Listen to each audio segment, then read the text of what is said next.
Assalamualaikum warahmatullahi wabarakatuh. Perkenalkan, nama saya Rika Wandari dan rekan saya bernama Shilvi Mawardi.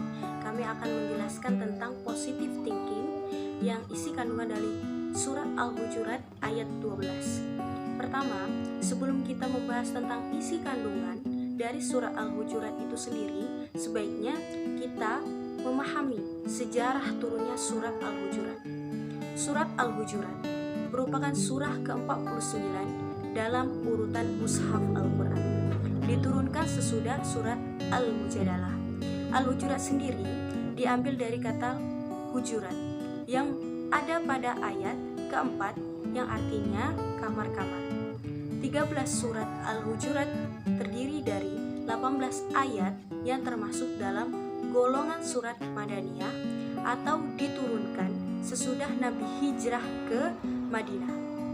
Pokok isi kandungan dalam surat Al-Hujurat adalah melengkapi dasar-dasar kesopanan yang tinggi serta menunjukkan manusia kepada jalan yang lurus. Selain itu, surat Al-Hujurat juga menjelaskan sikap Muslim terhadap Allah dan Rasul-Nya. Bagaimana cara mereka menerima berita-berita atau keterangan dari orang-orang yang tidak dapat dipercaya, dan bagaimana memperlakukan saudara seagama, baik sewaktu mereka berhadapan muka ataupun tidak. Dalam surat ini dijelaskan pula hakikat iman dan hakikat mukmin yang sebenarnya. Mengenai kisah turunnya Al-Hujurat ini, ulama sepakat menyatakan bahwa surat ini turun setelah Nabi Muhammad SAW berhijrah ke Madinah. Bahkan salah satu ayat yang dimulai dengan Ya ayyuhan nas, ayat 13, yang bisa dijadikan ciri surat Makkiyah yang turun sebelum hijrah. Disepakati juga turun pada periode Madinah. Walaupun demikian, ada riwayat yang diperselisihkan nilai kesahihannya, yang menyatakan bahwa ayat tersebut turun di Makkah pada saat Haji Wada, haji perpisahan Nabi Muhammad SAW.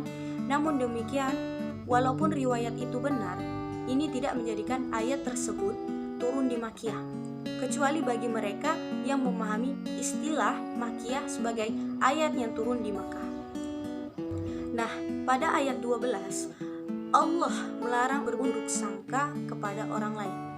Selanjutnya, Allah melarang untuk tidak mencari-cari aib dan keburukan orang lain. Allah memberi perumpamaan bahwa seorang mukmin yang suka bergunjing itu seperti orang yang makan daging saudaranya sendiri. Allah memerintahkan untuk tetap bertawakal kepada Allah, merupakan Maha Pengampun, sebagaimana ayatnya sebagai berikut.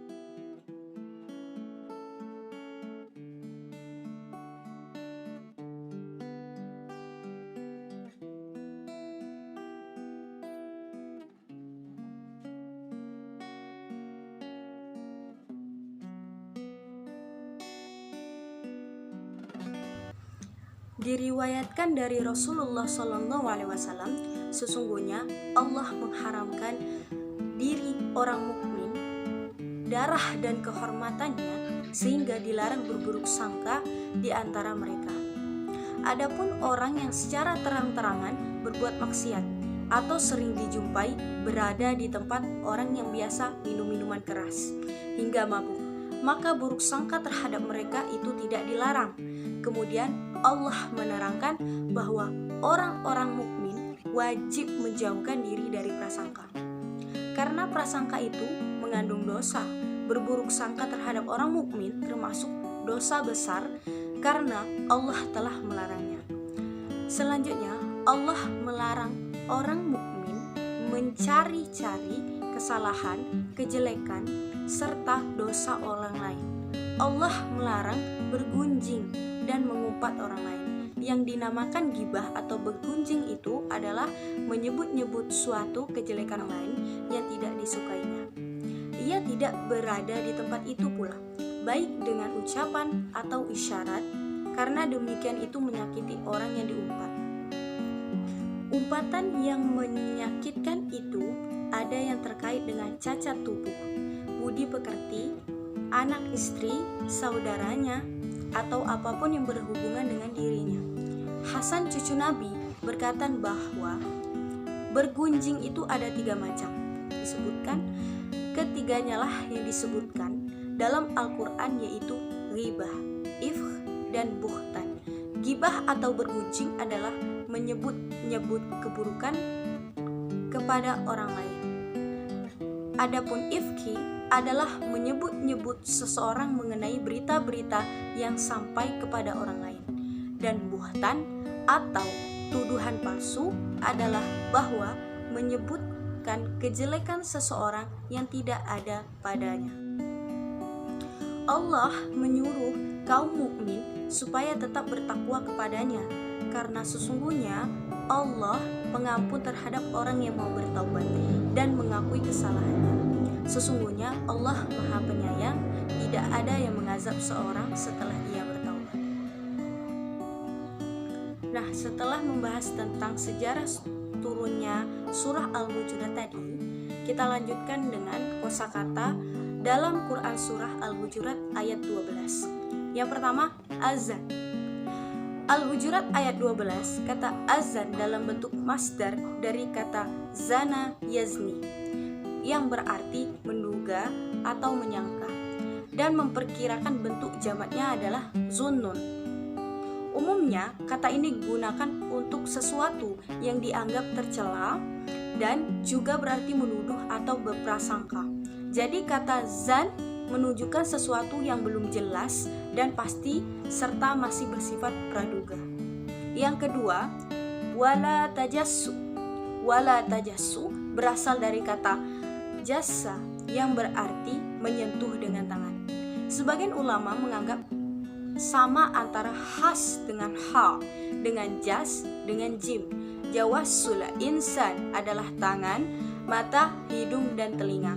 Sama dengan pengertian hawasul insan, al-has hanya memeriksa dari luar, sedangkan al-jas memeriksa bagian dalam dan lebih. Nah, selanjutnya yaitu yaghtab, merupakan fi'il mudari' yang berasal dari kata yaba yaghibu ghaiban, yang berarti hilang tidak terlihat. Kalimat ini digunakan pada sesuatu yang hilang dari panca indera ataupun hilang dari pengetahuan. Pada ayat ini Allah menjelaskan tentang larangan berghibah atau menyebut kejelekan orang lain tanpa kehadirannya. Para ulama membolehkan ghibah dengan syarat ghibah dimaksudkan untuk kemaslahatan baik dirinya sendiri atau orang lain. Assalamualaikum warahmatullahi wabarakatuh. Saya Sylvi Mawarni akan melanjutkan penjelasan dari rekan saya, Saudari Rika Wulandari, tentang positive thinking di surat Al-Hujurat.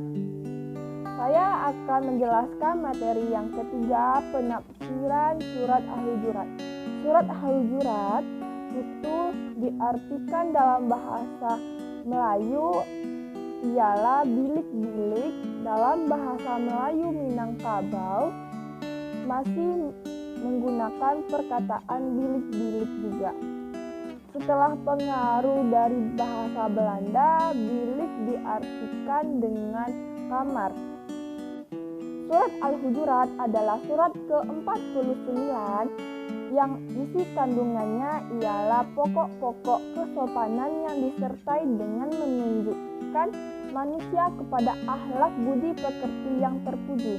Selain dari itu, isi kandungan surat Al-Hujurat juga dibagi menjadi ayat-ayat yang berhubungan tentang pembinaan manusia.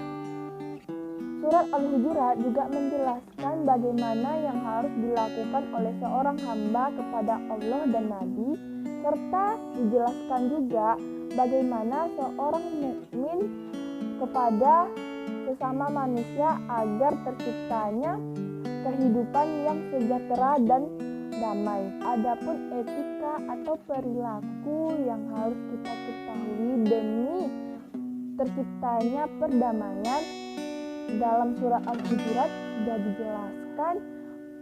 Kita dilarang atau dianjurkan untuk menjauhkan sifat mengolok-olokkan, memanggil orang dengan sebutan yang buruk, menggibah, dan lain sebagainya. Lanjut materi yang keempat, munasabah dan asbabun nuzul. Pertama, kita akan membahas tentang munasabah.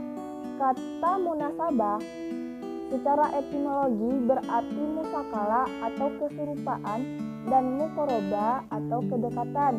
Menurut Ibnu Al-Arabi, munasabah merupakan keterkaitan antara ayat-ayat Al-Quran sehingga seolah-olah merupakan pengungkapan satu kesatuan pemahaman dan reduksi.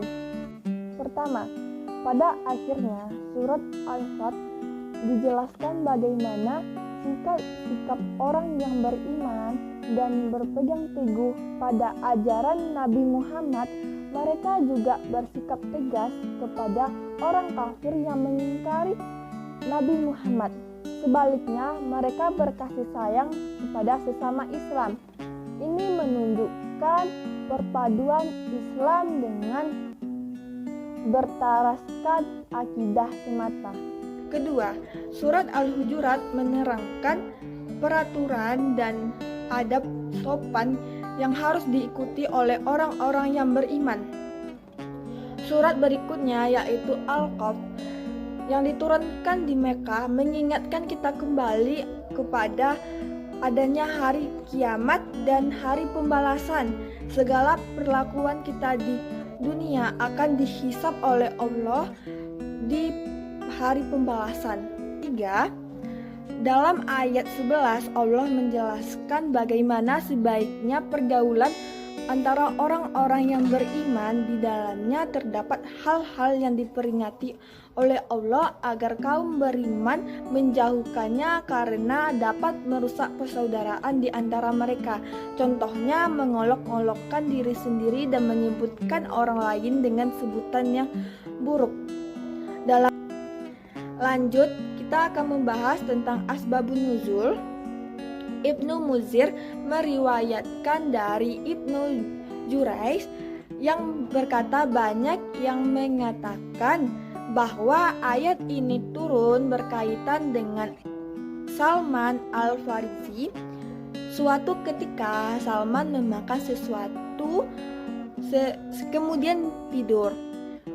Lalu mengorok. Seseorang yang mengetahui tersebut lantas menyebarluaskan mengetahui makan dan tidurnya Salman kepada orang banyak. Akibatnya surat ini turun. Baik, itu penjelasan dari kelompok kami tentang positive thinking dalam surat Al-Hujurat.